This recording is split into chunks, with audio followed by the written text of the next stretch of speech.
Okay, fingers crossed that that works.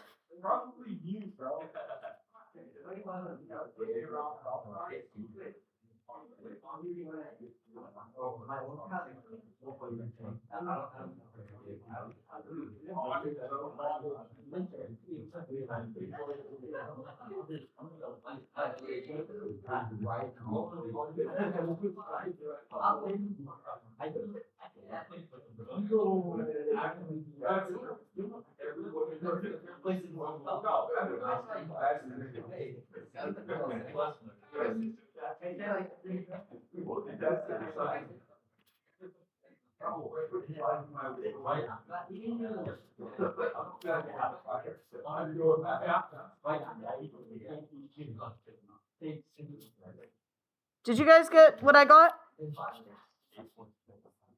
Times 10 to the negative 51? Okay. How soluble is silver sulfide? Very much not soluble. So this would give you full credit if it was written response. What would you do if it were multiple choice? Sorry, Daniel.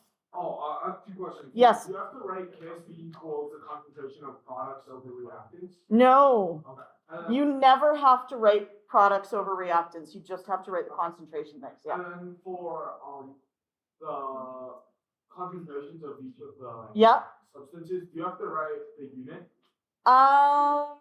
Probably not with, no, not in here, because when we're calculating a K, I would say up here, yes.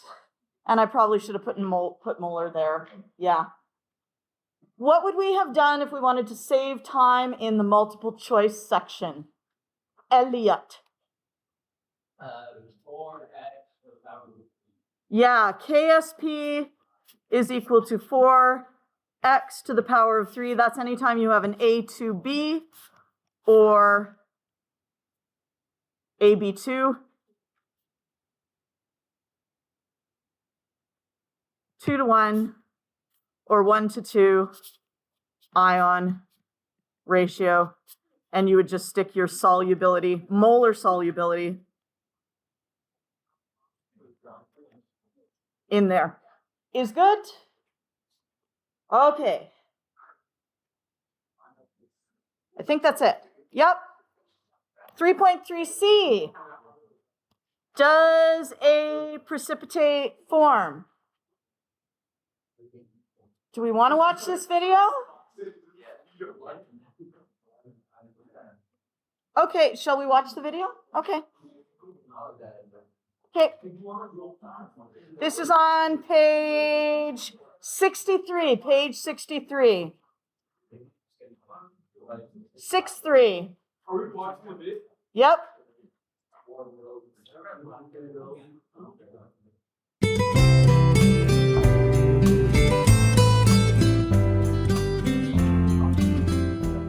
We'll show you how to predict whether a precipitate will form when two solutions with given concentrations and volumes are mixed. We'll do this by going through an example. We're given that 500 milliliters of 2 times 10 to the negative third molar PbNO3 is added to 300 milliliters of 0.11 molar KBr, and we're asked to use calculations to determine whether a precipitate will form. Hang on, let's just go back. Let's read that question again. Is this dump and stir, or is this mix and match? Mix and match. So are the ion concentrations going to be in stoichiometric ratio to one another? No. Who is going to be the compound of interest here? Lead bromide, because nitrate is soluble with everything, so that's not going to be our precipitate, and potassium is soluble with everything. Okay. Whether a precipitate will form. Beakers with these two solutions and the ions they contain are shown here. The left beaker contains 500 milliliters of 2 times 10 to the negative third molar PbNO3 and the right beaker contains 300 milliliters of 0.11 molar KBr. And you guys are going to tell me anytime you want me to pause it, okay? Because I don't have my copy here, so I don't. Yeah. The lead 2 nitrate solution is poured into a larger beaker like this, and the KBr solution is poured on top of it, like this. Then they are mixed. The final mixture contains all four ions, Pb2+, NO3-, K+, and Br-. Does that seem like those are the actual ratios of those ions there? No. For one thing, you should always have 2 nitrates for every 1 lead, okay? And the final volume of the mixture is 500 milliliters plus 300 milliliters, which is a total of 800 milliliters. Possible combinations of ions in the products could be Pb2+ and Br-, which could form PbBr2, or K+ and NO3-, which could form KNO3. K+ and NO3- are both spectator ions, so KNO3 will not be a precipitate. Therefore, we can discard these ions from our diagram. According to the solubility table, lead-2 bromide is classified as having low solubility, so it could form a precipitate if the concentrations of the lead-2 and bromide ions are high enough. In order to find out whether Pb2+ and Br- form a precipitate or not, we need to determine what is called a trial KSP. Also referred to as Q, yes. Now, do you remember what happens if Q is too big compared to KEQ?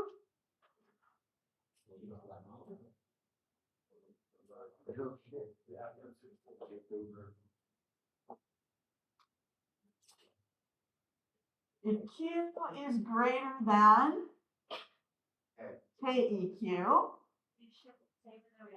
we're going to shift to favor the reactants, because right now, if this is too big, that means I've got too much product compared to the reactant, and I need to make it smaller, so I need to shift towards the reactant and make that bigger, and away from the product and make that smaller. Okay, so we'll shift towards the reactant. If Q is less than KEQ, what do you have too much of or too little of?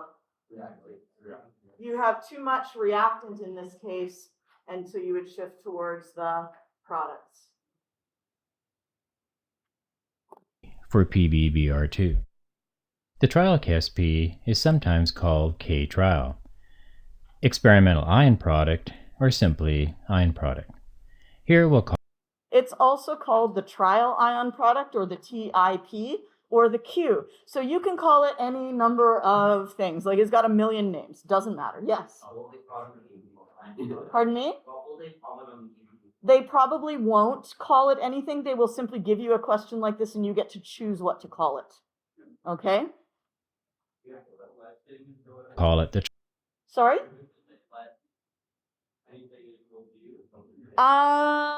I don't think so for this one, no. trial KSP. The trial KSP of PbBr2 is calculated by finding the concentrations of Pb2+ and Br- in the new mixture. Before Mr. Colger does it, I would like you to calculate.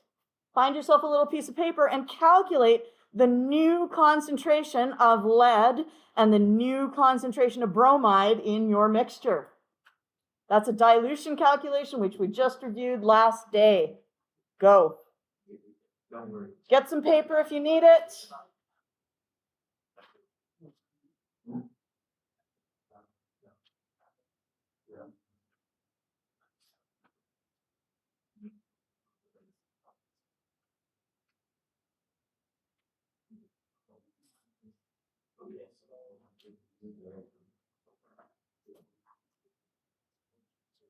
And if you're stuck, call me over.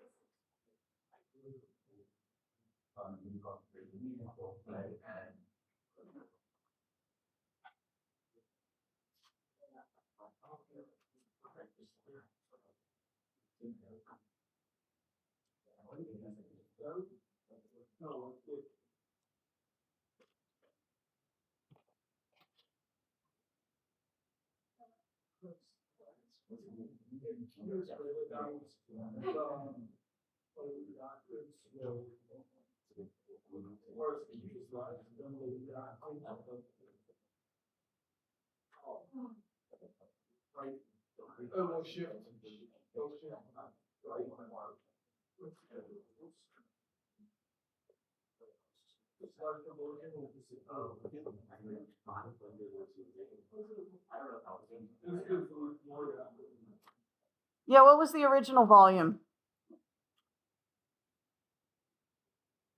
Well, it says up here, 500 milliliters of the lead nitrate is added to 300 milliliters of the potassium bromide.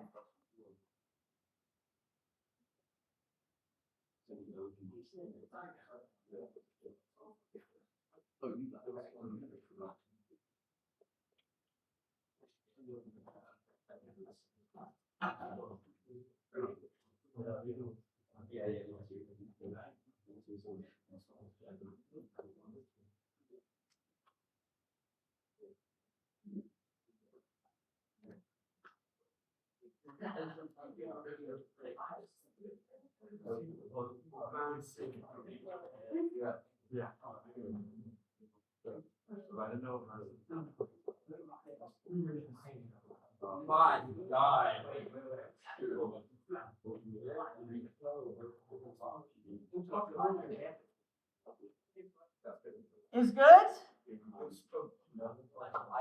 I used noon. New concentration is equal to old concentration times old volume over new volume. Okay? But if you wanted to use M1V1 equals M2V2, that will also work exactly the same way. The calculation for the KBR will be similar.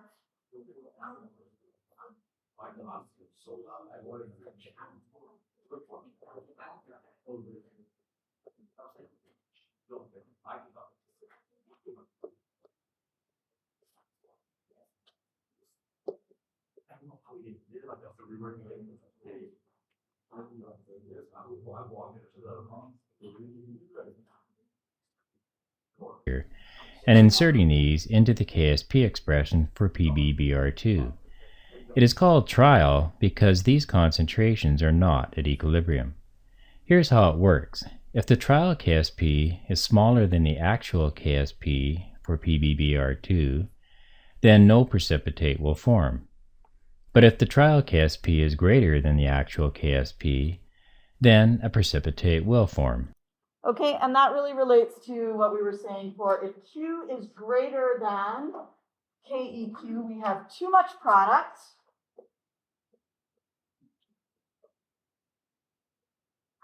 So we will shift to the reactant. And in a solubility equilibrium equation, who is the reactant? In the C, who is the reactant? The solids.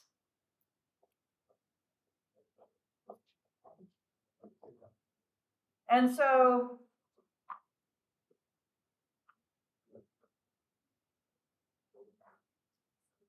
if it shifts towards the solid, you are forming a precipitate. Yes?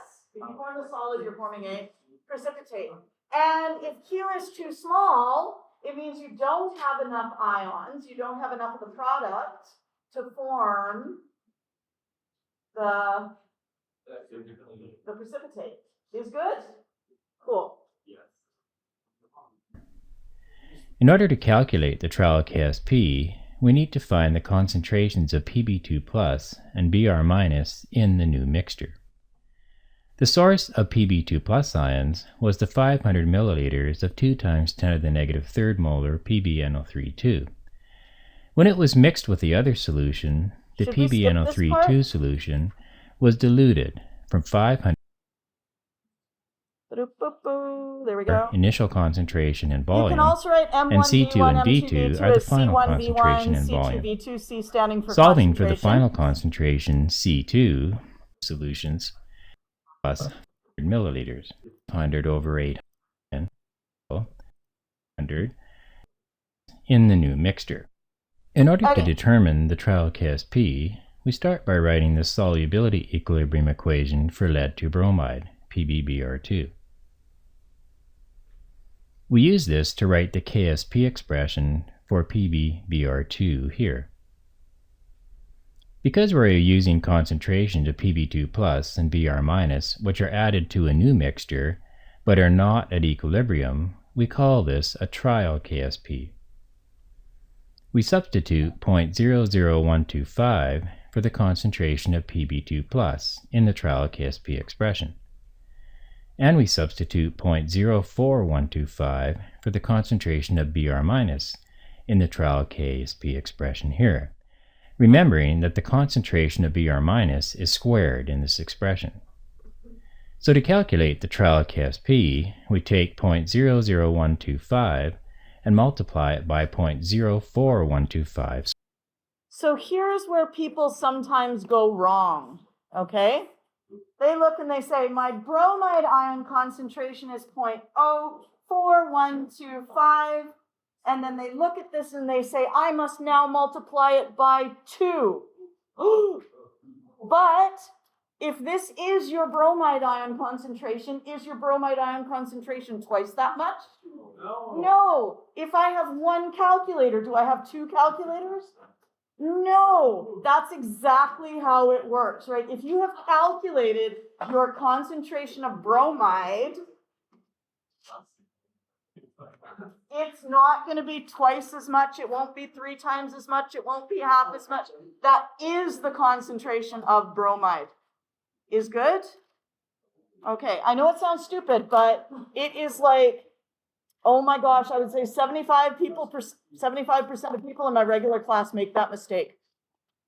It's just so common, and it's easy to do because you're not thinking too hard. You're just whipping through it. Squared. And we get 2.1 times 10 to the negative 6th for the value of trial KSP. What will you do with that number now? You'll compare it. Could you please go look on page 5 of your data booklet? Pink booklet. If you don't have a data booklet, wave your hand at me. I will bring you one.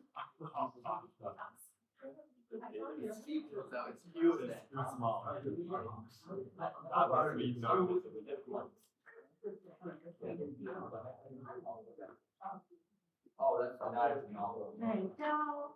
Data booklet. Oh.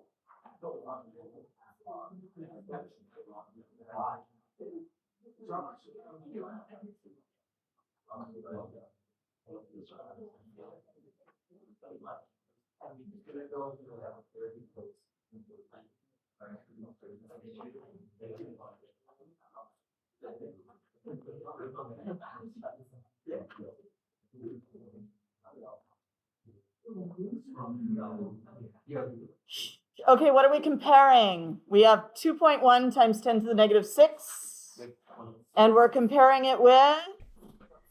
Looking on the KSP table, 6.6 we see times that the 10 to the actual negative 6. KSP of lead-2-bromide. So, are we going to get a precipitate or not? Tell your partner, precipitate or not. I say no. Thumbs up, precipitate. Thumbs down, no precipitate. No precipitate, because our ion concentration is too small. Our ion product is too small. Beautiful. PbBr2 is 6.6 times 10 to the negative 6th. Comparing the trial KSP, 2.1 times 10. Okay, I don't think we need to finish this question, do we? We're good? Okay, excellent. I think that was just, if you needed to do it at home by yourself, you could do it. All the filled in stuff is in your answer key, so if you do want to go through and fill it in later, you can. Okay, I think, is that it for that one?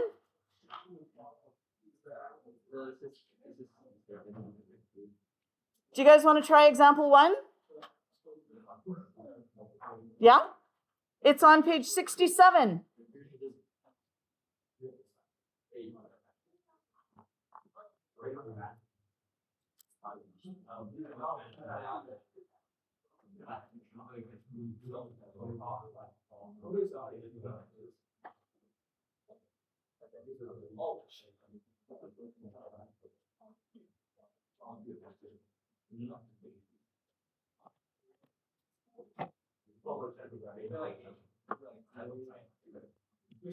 Yes. Why is it that when K is less than K is equal? Or when Q is less than K is equal? So what this means here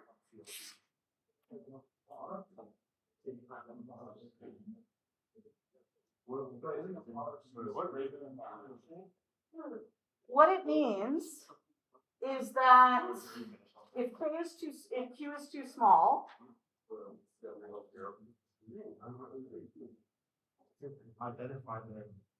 that means that products over reactants is too small. So this equation, if this was an equilibrium where this was also present, it would shift towards the products. But because we only have this, it's just going to stay here. Like, how could we shift towards the reactants if this is already too small? That would make this value even smaller. That makes sense? So since it can't shift right? It can't shift right because we don't have any of this. So it's just going to stay here. So we don't actually have any of this. We've just got those, and they are not sufficient to shift to the right or to the left. Yeah. Yeah? So basically what happens is if you have enough ions, so if your product concentrations are big enough, it's going to produce a precipitate. If they're too small, they're not going to produce a precipitate. Okay. Yeah? Okay. Yeah.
Is that what you guys got?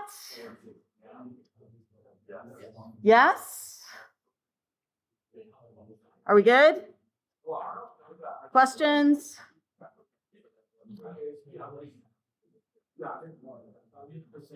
Do you think you could do this one?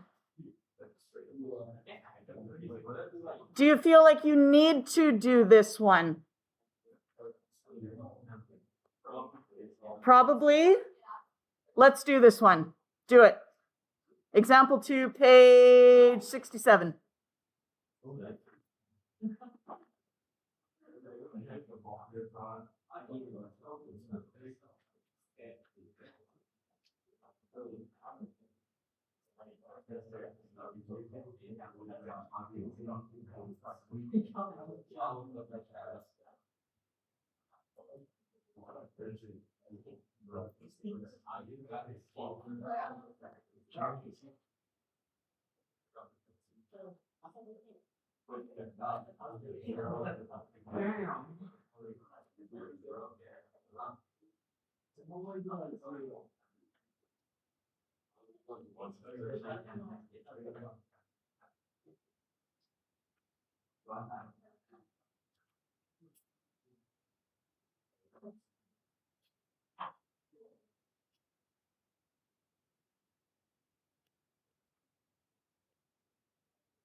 Are you guys still working on the problem?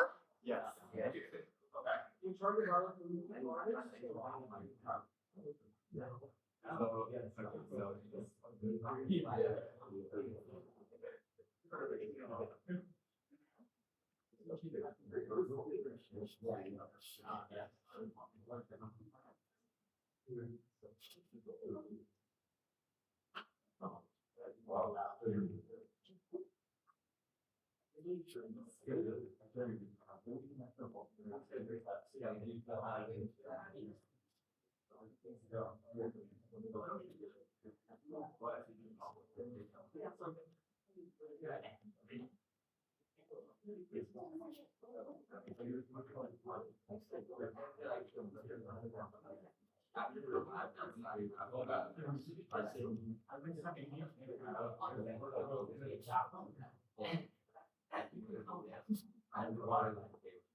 So, can I do this and get full marks?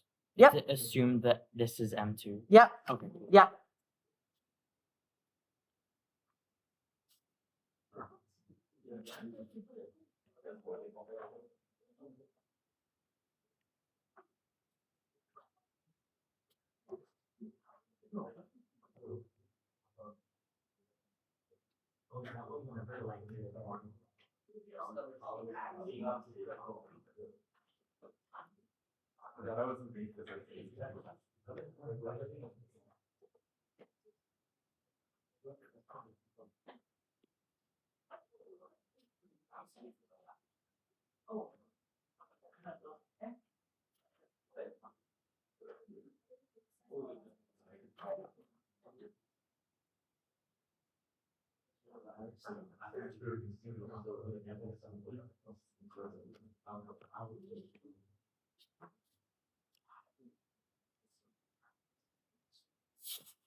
How are you guys doing? Are we still working on the problem? Yeah? Okay. Are we done?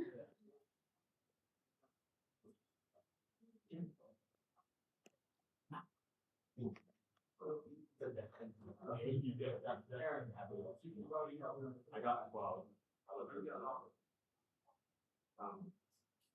I took the hat. You didn't want part of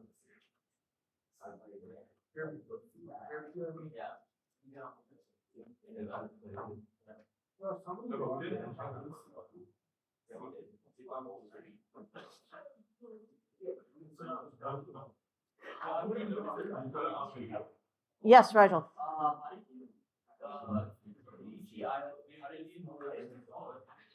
How did I know that it was solid? Well, I'm asked if a precipitate will form, okay? And that generally implies that there is a precipitate to form. And since it's definitely not going to be calcium nitrate, then it has to be silver iodate. Yeah? What isn't? We won't actually get a precipitate here, but it could form a precipitate theoretically if the Q were greater than KSP. So it's like identify the precipitate. Identify the theoretical precipitate. Identify what the precipitate would be, just so you know what solubility equilibrium equation you're working with. Yeah? Because I get all kinds of people writing solubility equilibrium equations for like AgNO3, and I'm like, what are you doing with that? Why? You know, it doesn't form it. Yeah. Yes. And also for AgIO3, it's like, what is the category you're thinking It's not in that category, but you will find it on page 5 in the solubility product constants. If anything is in the solubility product constants, that means it is low solubility. If it's on page 5, it's low solubility. Okay? Now we do have one last question. The reason to do this one is mainly to get your coefficients correct and your proportions correct. Do you think you need to do that? Yes, no.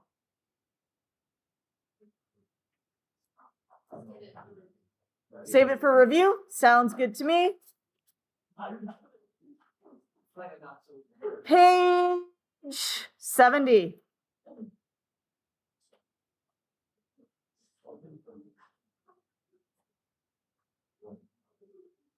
70.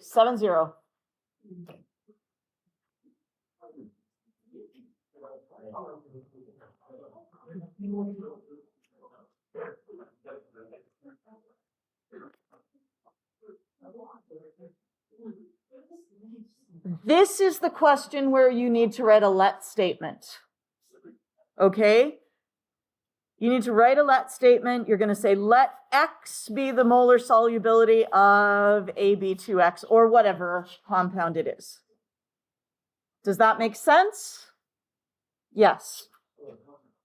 Second thing you're going to do is you're going to write the C. Guess what? Every question in KSP, other than a titration, you will be writing the C. Okay, there we go. Underneath the C, you're going to write, because we don't have actual concentrations to write there, we're going to write X for the solid. And then if we have a coefficient, we'll include that coefficient. And if there is no coefficient, then you just write X. Is good? Have I lost you all? You all need to stand up. Stand up. Stand up. Stretch up high. Stretch to the left. Stretch to the right. Stretch backwards a little bit, not too far. Don't hurt yourself. Touch your toes or get as close as you can. And now, if you have space, I want you to just do this. Let your arms flow free. And then touch behind your shoulder. When you do that, touching opposite side of your body. If you can do this thing where you grab your hands, do that. I can't do it anymore because my shoulder is all gimped. But there we go. All right, roll your head in circles in one direction. Roll your head in circles in the other direction. Give a little jump and shake. Jump and shake, jump and shake, jump and shake. And sit down, and we're ready to go on this problem.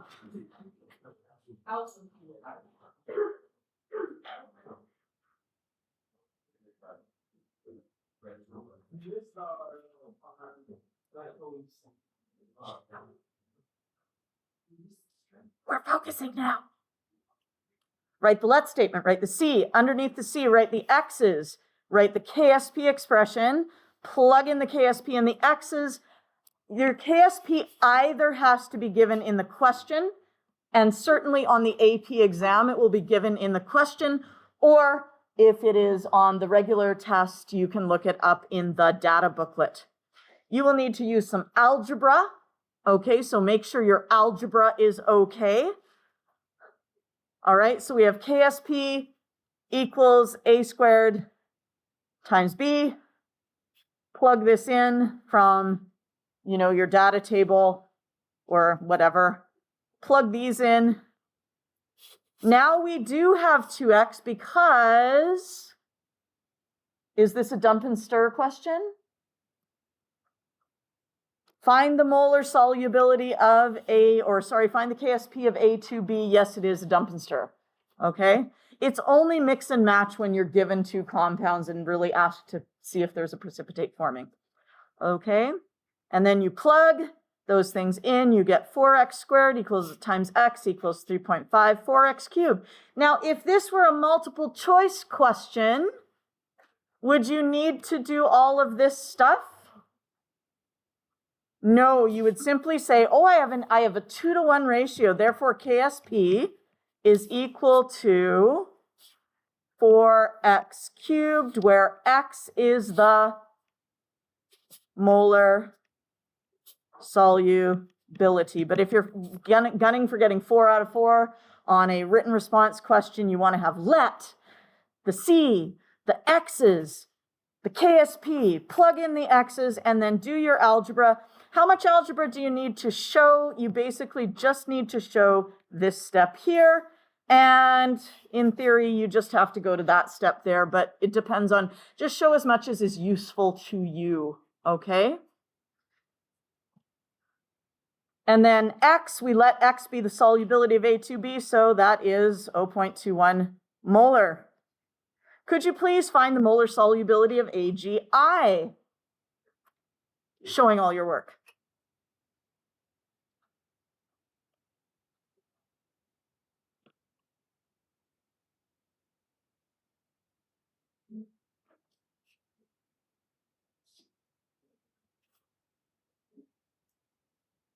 Edamar, write your let statement.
When you're done, check my answer, see if I did it all correctly.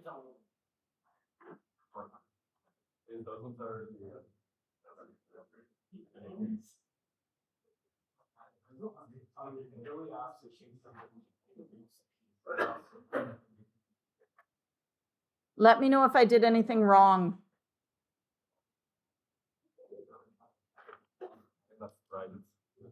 It's almost right.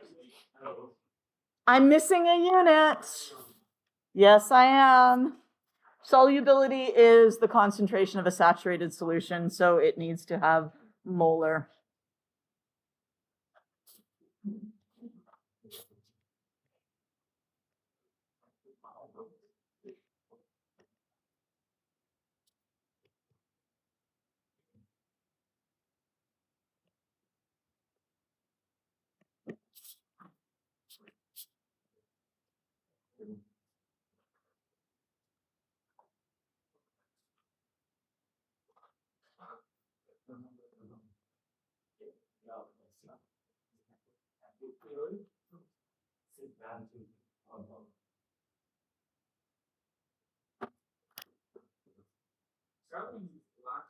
Would it be profitable to do example 2?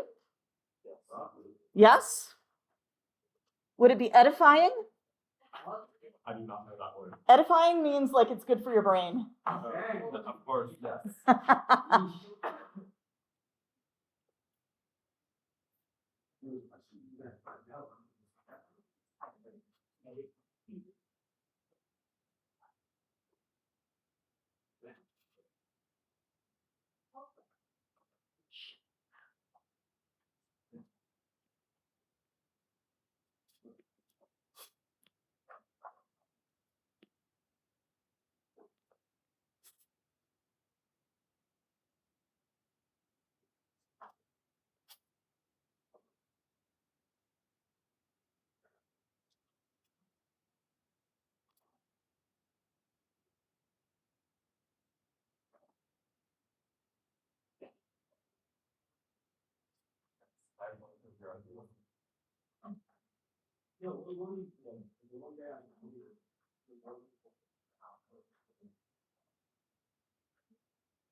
Welcome back.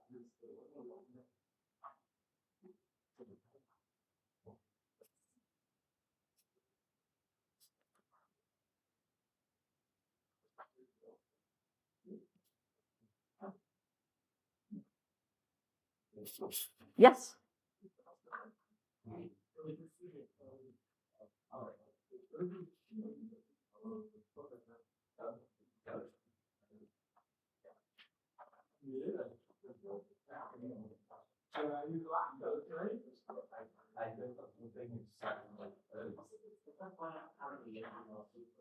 Yo, why are you lactose intolerant?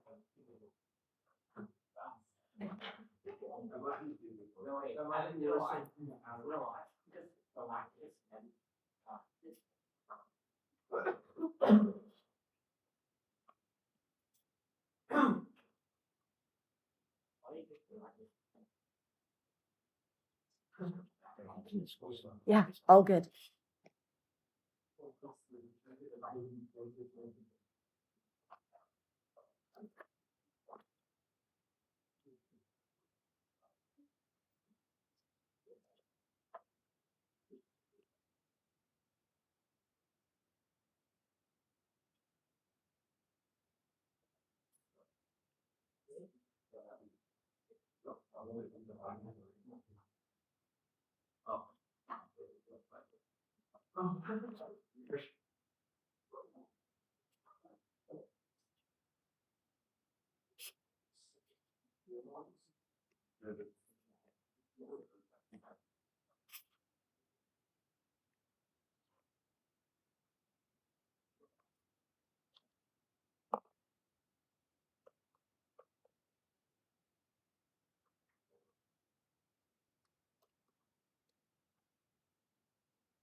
Of course.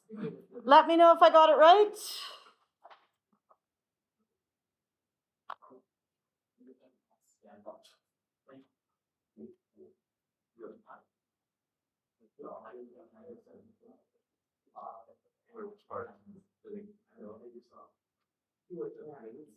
Which, what? 27?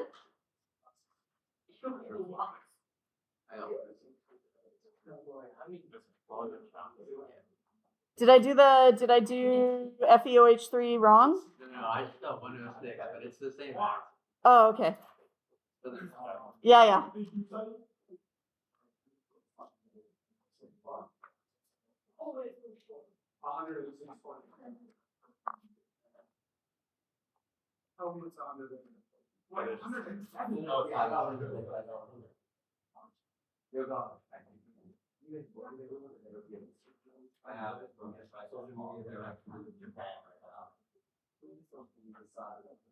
You should put Armin on.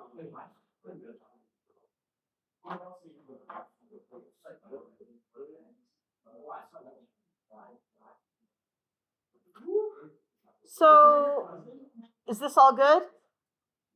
Your homework tonight is to study for your quiz tomorrow, all of 3.1 and 3.2.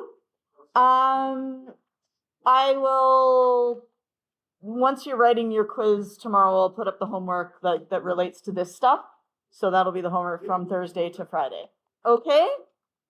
Excellent. Thank you guys so much. Half the class is gone and I don't see anything useful I can teach in the next 5 minutes. So let's call it a day. Hi. Yeah.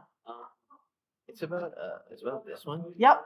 So, like when we want to like increase the solubility. Yeah. Like I understand this is one way, but for this one, when it Yeah. says we could just do, could you just add H? You can just add H. You could add like hydrochloric acid or something like that. Okay. Yeah, absolutely. And you would have to add an acid to first add the. Exactly. Okay. Exactly. Yes. Thank you. Do you need one or were you just, it's I at home? just forget to Okay, cool, cool. Thank you.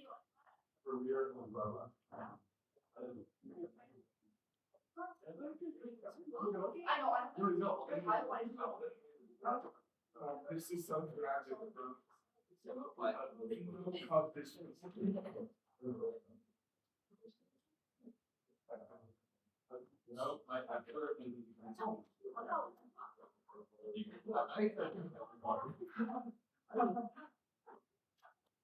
What's up, little bro? Hi. Question about Yes. Yeah, yeah. I don't really I don't understand the first definition. Oh my gosh, sorry. That's okay. No worries. No worries. Take your time. This one, I don't understand this definition because I don't understand pumps. Like, what if it contains like more than the maximum? Then the rest of the solute won't be dissolved. Okay. You hit a maximum and then no more will dissolve. You'll just have a bigger pile of solid. But is that still saturated? Yeah. So then, do you think the definition contains the maximum amount of dissolved solute or more, or is it just this? Because I just Well, found it's okay, but it says dissolved solute. It doesn't say the maximum amount of solute. It says dissolved solute. So you can add as much undissolved solute as you want. It just doesn't matter. Oh, Yeah? what's a supersaturated solution? Supersaturated. We're not actually going to deal with that this year. But what happens is sometimes if you heat a solution up, it will become more. This thing will become more soluble. Yes. Yes. Yes. Yeah. And if you cool it very slowly, you can actually get it so that it contains more than it normally would at saturation. Okay. Yeah. And then what you can do is generally you'll do this if you want to crystallize something quite pure. You'll supersaturate it and then you'll put a seed crystal in, or you'll scratch the side of the beaker to provide they call it a nucleation site, where the ions just are like, okay, here's something to latch onto. And then they all start clicking into place like little magnets. Okay. And it just is like all of a sudden everything goes. Oh. Yeah. So it's kind of fun. So then you can like see the you can see something, right? In a supersaturated solution, no, it just looks like a regular solution. But the moment you disturb it, it's like, oh, I have too many ions in me. I didn't notice. And all of a sudden it's like everything will come out that is beyond that point. Yeah. For this one, Yep. if it's saturated, can you see it? Like if it's if you contain exactly the maximum amount of dissolved solid, will you be able to see like No. anything? Only if you get more than that, then you'll see the precipitate. Okay. Yep. Okay, got it. Thank you. Yep. Okay. Hi. So who's won the video? Will that be on the quiz? No, it's really just to kind of review the process of Is dissolving that the for same you. as the precipitation reactions, or is that like really simple? I think the precipitation. Unless we went over and I just didn't. Honestly, we did just earlier in the year, but you do need to be able to do these, so practice them. It's so so it's just it's like, but most of this stuff like we've been using later on. Like we just did it today with the Yes. yeah. Yeah, and we said who is the Yeah, okay, precipitate? okay, Yeah. okay. Yeah. Today.